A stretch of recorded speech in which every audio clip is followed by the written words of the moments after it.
Bonjour, c'est Marie. Bienvenue sur ce nouveau podcast tiré de mon blog Oser briller.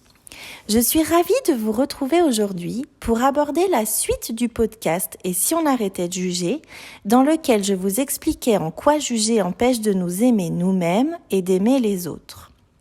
Vous avez été nombreuses à souhaiter que j'approfondisse l'autre face du jugement, c'est-à-dire comment se défaire du jugement des autres, comment surpasser le jugement d'autrui.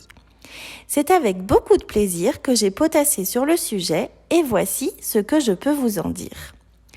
Qui n'a jamais accordé beaucoup trop d'importance à ce que pensent les autres ? Qui ne s'est jamais empêché d'agir en ayant peur du jugement ? Qui n'a jamais souffert de recevoir une critique ? Je pense que la réponse, nous l'avons tous. Bien sûr, c'est personne, absolument personne. Tout d'abord, laissez-moi vous dire une chose. Avoir peur du jugement des autres, c'est quelque chose de tout à fait normal, de tout à fait naturel. Nous sommes des êtres qui vivons en société, nous souhaitons donc être intégrés et c'est légitime. Ressentir la désapprobation des autres peut être très difficile à accepter et très dur à surmonter. Pour beaucoup d'entre nous, on rêve du plus profond de notre cœur de ne plus être jugé, de ne plus jamais souffrir du regard des autres et de ne plus recevoir de critiques. On attend vraiment ce moment-là et on donnerait beaucoup pour ça. On se dit que lorsque les autres ne nous jugeront plus, alors on pourra se mettre en route pour pouvoir faire nos propres choix, pour pouvoir simplement être qui nous sommes. Je vais peut-être casser certaines de vos croyances, mais c'est pour votre bien, je vous l'assure. Tout ceci n'est qu'un fantasme. Je peux vous assurer qu'à aucun moment il sera possible de ne plus être jugé, car le jugement fait partie de l'être humain et de son fonctionnement. Si vous avez écouté mon podcast Et si on arrêtait de juger, je vous ai donné les clés pour moins juger. Mais n'oubliez pas que nul n'est parfait et peut dire qu'il ne juge jamais. C'est tout bonnement impossible. Le premier conseil que je peux vous donner pour vous défaire du jugement des autres, c'est d'être conscient que le jugement fait partie de l'être humain et de cesser de vivre avec la croyance que personne ne vous jugera. Quoi que vous fassiez, vous serez jugé. Voici une histoire que j'aime bien et qui reflète bien cette réalité. Un vieux sage avait un fils qui ne voulait pas sortir de sa maison car il était complexé par son physique. Il craignait que l'on se moque de lui. Son père lui expliqua alors qu'il ne fallait jamais écouter les gens et qu'il allait lui en donner la preuve. « Demain, dit-il, tu viendras avec moi au marché. » Tôt, de bon matin, ils quittèrent la maison, le vieux sage sur le dos de son âne et son fils marchant à ses côtés. Quand ils arrivèrent sur la grande place du marché, des marchands ne purent s'empêcher de murmurer. « Regardez cet homme, il n'a aucune pitié. Il se repose sur le dos de l'âne et laisse son pauvre fils à pied. » Le sage dit à son fils, « Tu as entendu ? Eh bien demain, tu viendras avec moi au marché. » Le deuxième jour, le sage et son fils firent le contraire. Le garçon monta sur le dos de l'âne et le vieil homme marcha à ses côtés. À l'entrée de la place, les mêmes marchands étaient toujours là. « Regardez cet enfant qui n'a aucune éducation, dirent-ils.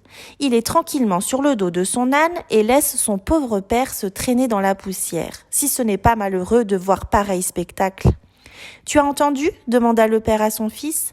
Demain, tu viendras avec moi au marché. » Le troisième jour, ils partirent tous deux à pied, tirant l'âne derrière eux au bout d'une corde.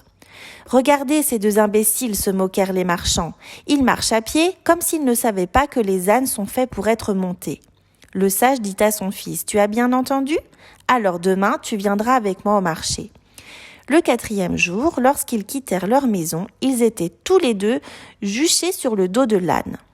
À l'entrée de la place, les marchands laissèrent éclater leur indignation. « Quelle honte ! Regardez ces deux-là, ils n'ont aucune pitié pour cette pauvre bête. » Le cinquième jour, ils arrivèrent au marché en portant leur âne sur les épaules. Mais les marchands éclatèrent de rire. « Regardez ces deux fous qui portent leur âne au lieu de le monter. » Aussi le sage conclut-il. « Mon fils, tu as entendu ? Quoi que tu fasses dans la vie, les gens trouvent toujours à critiquer. C'est pourquoi tu ne dois pas te soucier de leur opinion. Fais ce que bon te semble et passe ton chemin. » Plus qu'une histoire, une précieuse leçon de vie, vous ne trouvez pas ? Dans tous les cas, vous serez exposé au jugement. Il n'y a rien ni personne qui fasse l'unanimité. Plus vite vous comprendrez cela, plus vite vous pourrez l'accepter. Et l'acceptation, c'est la clé principale pour dépasser le jugement des autres et ne plus en souffrir. Je vous entends déjà me dire « Oui, mais Marie, c'est tellement plus simple à dire qu'à faire ». Oui, c'est vrai, je vous l'accorde. Mais rappelez-vous, changer les autres est peine perdue. Vous ne pouvez pas agir sur ce que les autres pensent, mais vous pouvez agir sur vous et vous avez la maîtrise de ce que vous pensez.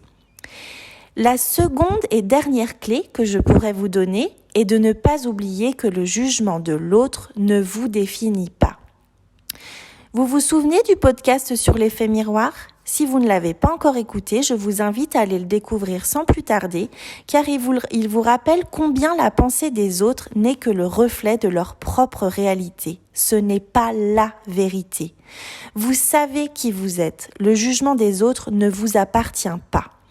Et si on en revient encore une fois à notre effet miroir, alors, si le jugement des autres me touche, me fait réagir, c'est qu'il vient me révéler quelque chose en moi. Qu'est-ce que ça vient chercher en moi ? Qu'est-ce qui demande à être dépassé ?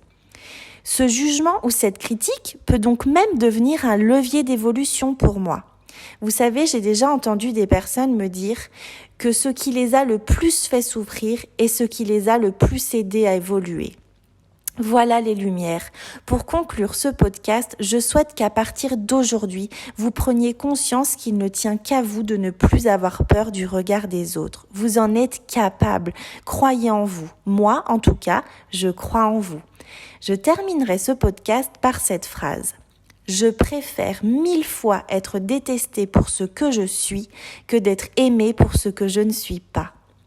Soyez vous-même les lumières et libérez-vous du jugement des autres. N'hésitez pas à vous abonner à la chaîne, à activer la petite cloche pour recevoir une notification à chaque nouveau podcast disponible et à me laisser un commentaire, ça me fera très plaisir. Prenez soin de vous.